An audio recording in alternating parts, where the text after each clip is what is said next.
ಕನಿಷ್ಠ ಪಕ್ಷ ಜೈಯಿಂದ ಆದ್ರೂ ಹೇಳಿದ್ದಾರೆ, ಜೈ ಕರ್ನಾಟಕ ಆದ್ರೂ ಹೇಳಿದ್ದಾರೆ. ಎರಡರ ಬಗ್ಗೆ ರಾಜ್ಯಪಾಲರಿಗೆ ಅರಿವಿರೋದು ಸ್ವಾಗತಾರ್ಹ. ಅದ್ರ ದುರಂತ ಏನಂದ್ರೆ ರಾಜ್ಯಪಾಲರು ಸಂವಿಧಾನದ ಮುಖ್ಯಸ್ಥರಾಗಿ ಬಾಬಾ ಸಾಹೇಬ್ ಅಂಬೇಡ್ಕರ್ ಅವರು ರಚನೆ ಮಾಡಿರ್ತಕ್ಕಂಥ 176ನೇ ವಿಧಿಯನ್ನ ಓದ್ದೆ ಹೋಗಿರ್ತಕ್ಕಂಥದ್ದು ದುರಂತ. ಆದ್ರಿಂದ ಇಂತಹ ರಾಜ್ಯಪಾಲರು ರಾಜ್ಯಕ್ಕೆ ಅವಶ್ಯಕತೆ ಇಲ್ಲ. ಆದ್ದರಿಂದ ರಾಜ್ಯಪಾಲರು ಗೌರವಯುತವಾಗಿ ಕರ್ನಾಟಕದಿಂದ ನಿರ್ಗಮಿಸಬೇಕು. ಯಾಕಂದ್ರೆ ಕರ್ನಾಟಕದಲ್ಲಿ ಶಾಂತಿಯುತವಾದಂತಹ ರಾಜ್ಯದಲ್ಲಿ ಇಂತಹ ಒಂದು ಘಟನೆ ನಡೀತಿದೆ ಅಂದ್ರೆ ಇದು ದುರದೃಷ್ಟಕರ ಸಂಗತಿ. ಬಿಜೆಪಿ ನಾಯಕರು ಇವತ್ತು ತವರ್ ಚಂದ್ ಗೆಹ್ಲೋಟ್ ಬಗ್ಗೆ ಬಹಳ ಅನುಕಂಪವನ್ನು ವ್ಯಕ್ತಪಡಿಸ್ತಾ ಇದ್ದಾರೆ. ಆದ್ರೆ ರಾಜ್ಯಪಾಲರು ತನ್ನ ಕರ್ತವ್ಯವನ್ನು ನಿರ್ವಹಣೆ ಮಾಡಿಲ್ಲ ಅನ್ನತಕ್ಕಂಥ ಮಾತನ್ನು ಹೇಳಿದೆ ಅವರ ಜಾತಿ ಕುಲ ಎಲ್ಲಾ ಪ್ರಸ್ತಾಪನೆ ಮಾಡ್ತಾ ಇದ್ದಾರೆ. ಹಿಂದುಳಿದ ಜಾತಿ ದಲಿತರ ಜಾತಿ ಪರವಾಗಿ ನಿಂತಿರತಕ್ಕಂಥ ಕಾಂಗ್ರೆಸ್ ಪಕ್ಷ ಅಂತ ಅವರೇ ಟೀಕೆ ಮಾಡ್ತಾರೆ. ಆದ್ರೆ ಇವತ್ತು ಬಿಜೆಪಿಯವರೇ ಆ ಜಾತಿ ವಿಷಯನ ಇವತ್ತು ಪ್ರಸ್ತಾಪ ಮಾಡ್ತಾ ಇದ್ದಾರೆ. ಅವ್ರು ಯಾವ ವಿಷಯ ಬೇಕಾದ್ರೆ ಪ್ರಸ್ತಾಪನೆ ಮಾಡ್ಲಿ.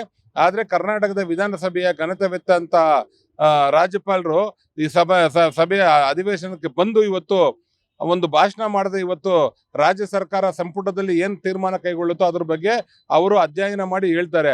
ಆದ್ರೆ ಮಹಾತ್ಮ ಗಾಂಧಿರವರ ಹೆಸರಿನಲ್ಲಿ ಇಡೀ ದೇಶ ವಿಶ್ವವೇ ಇವತ್ತು ಅಹಿಂಸಾ ಮಾರ್ಗದಲ್ಲಿ ನಡೀತಾ ಇದೆ.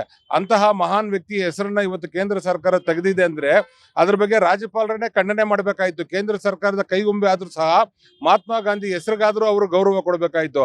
ಆದ್ರೆ ದುರಂತ ಏನಂದ್ರೆ ಇವತ್ತು ಕೇಂದ್ರ ಸರ್ಕಾರದ ಗೃಹ ಸಚಿವರು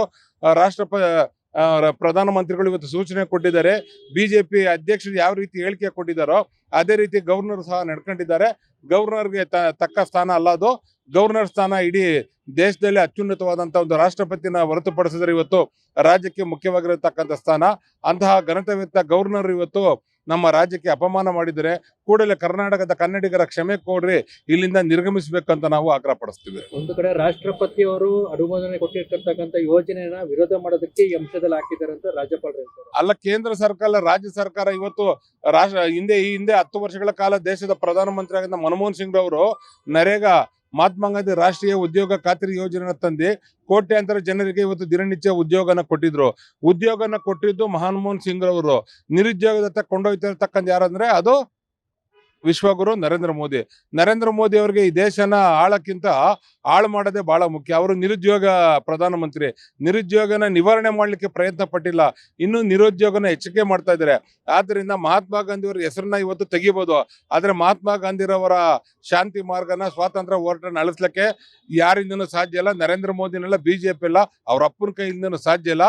ಇವತ್ತು ಮಹಾತ್ಮ ಗಾಂಧಿರವರ ಹೆಸರಿನಲ್ಲಿ ಏನು ಯೋಜನೆಗಳಿದೆ ಅದನ್ನು ತೆಗೆಯುವಂತ ಈ ನ್ಯಾಯ ಕೃತ್ಯಕ್ಕೆ ಇವತ್ತು ಕೇಂದ್ರ ಸರ್ಕಾರ ಭಾಗಿಯಾಗಿದೆ.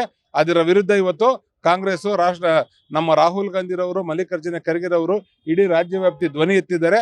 ಅಂತದಕ್ಕೆ ತಕ್ಕ ಉತ್ತರವನ್ನ ಮುಂದಿನ ದಿನಗಳಲ್ಲಿ ದೇಶದಲ್ಲಿರ್ತಕ್ಕಂಥ ಪ್ರತಿಯೊಬ್ಬ ಗಾಂಧಿವಾದಿಗಳು ಸಹ ಈ ಗೋಡ್ಸೆ ಪಕ್ಷಕ್ಕೆ ತಿರುಗುವಾಣವಾಗಿ ಉತ್ತರನ ನೀಡ್ತಾರೆ. ಒಂದ್ ಕಡೆ ಕೇರಳ ಆಗಿರ್ಬೋದು, ತಮಿಳುನಾಡು ಆಗಿರ್ಬೋದು, ಈಗಾಗಲೇ ಸರ್ಕಾರ ಮತ್ತು ರಾಜ್ಯಪಾಲರ ಸಂಘರ್ಷ ಆಗಿದೆ. ಕರ್ನಾಟಕದಲ್ಲಿ ಕೂಡ ಅದೇ ಆಗ್ತಿದೆ. ಕನಿಷ್ಠ ಪಕ್ಷ ರಾಷ್ಟ್ರಗೀತೆ ಆಗೋವರೆಗೂ ರಾಜ್ಯಪಾಲರು ಇರ್ಬೋದಿತ್ತು ಅಂತ ಒಂದು ವಾದ ಸರ್. ರಾಷ್ಟ್ರಗೀತೆಗೆ ಅಪಮಾನ ಮಾಡಿರ್ತಕ್ಕಂಥವ್ರೆ ಬಿಜೆಪಿಯವರು. ಅವ್ರಿಗೆ ಇನ್ನೂ ಜನಗಣಮನ ಬಗ್ಗೆ ಸಂಪೂರ್ಣ ಮಾಹಿತಿನೇ ಗೊತ್ತಿಲ್ಲ. ಇವತ್ತು ನಮ್ಮ ರಾಜ್ಯದ ಗೌರವಾನ್ವಿತ ಮುಖ್ಯಮಂತ್ರಿಗಳು ರಾಜ್ಯಪಾಲರನ್ನ ಸ್ವಾಗತ ಮಾಡಿದ್ದಾರೆ. ಪ್ರತಿಭಟನೆ ಆದ್ರೂ ಸಹ ಮುಖ್ಯಮಂತ್ರಿಗಳೇ ಖುದ್ದಾಗಿ ಹೋಗಿ ಅವ್ರನ್ನ ಬೀಳ್ಕೊಳಿಗೆ ಕೊಟ್ಟಿದ್ದಾರೆ. ಅವ್ರಿಗೆ ಆತುರ ಏನಂದ್ರೆ ಎಲ್ಲಿ ಅವ್ರ ಗವರ್ನರ್ ಸ್ಥಾನನ ಕೇಂದ್ರ ಸರ್ಕಾರ ಕಿತ್ಕೊಂಡ್ಬಿಡ್ತು ಅಂತ ಆ ಭಯದಲ್ಲಿ ಇವತ್ತು ರಾಷ್ಟ್ರಗೀತೆಯನ್ನು ಮರೆಮಾಚಿದ್ದಾರೆ. ಈಗಾಗಲೇ ಸರ್ವೋಚ್ಚ ನ್ಯಾಯಾಲಯ ಸ್ಪಷ್ಟವಾದಂತ ಈ ಸೂಚನೆ ಕೊಟ್ಟಿದೆ, ನೀವು ಸಂವಿಧಾನದ ಅಡಿಯಲ್ಲಿ ಕೆಲಸ ಮಾಡಬೇಕೇ ಹೊರತು ಕೇಂದ್ರ ಸರ್ಕಾರದ ಅಡಿಯಲ್ಲಿ ಕೆಲಸ ಮಾಡಬಾರ್ದು ಅಂತ. ಆದ್ರೆ ಸಂವಿಧಾನ ಪ್ರಜಾಪ್ರಭುತ್ವದ ಬಗ್ಗೆ ಮಾಹಿತಿ ಹಾಗೂ ಅರಿವಿಲ್ದಿರತಕ್ಕಂತ ಇಂತಹ ರಾಜ್ಯಪಾಲರು ಇಂತಹ ವರ್ತನೆಯನ್ನು ಮಾಡ್ತಾ ಇದ್ದಾರೆ. ನಿಮ್ಮ ಹೋರಾಟ ಮುಂದೆ ಹೇಗಿರ್ತದೆ? ಈಗಾಗಲೇ ನಮ್ಮ ಎಐಸಿಸಿ ನಿರ್ದೇಶನ ಕೊಟ್ಟಿದೆ. ಕರ್ನಾಟಕದಲ್ಲೂ ಮಾನ್ಯ ಮುಖ್ಯಮಂತ್ರಿಗಳು, ಕೆಪಿಸಿ ಅಧ್ಯಕ್ಷರು ಇದ್ರ ಬಗ್ಗೆ ಯಾವ ರೀತಿ ಹೋರಾಟ ಪ್ರಾರಂಭ ಮಾಡ್ಬೇಕಂತ ಈಗಾಗಲೇ ವಿಧಾನಸಭೆ ಒಳಗಡೆ ಪ್ರಾರಂಭ ಮಾಡಿದರೆ ಅದರಂತೆ ಕಾರ್ಯಕರ್ತರು ಸಹ ಅದನ್ನ ನಾವು ಹಿಂಬಾಲನೆ ಮಾಡಿ ಹೋರಾಟ ಪ್ರಾರಂಭ ಮಾಡ್ತೀವಿ.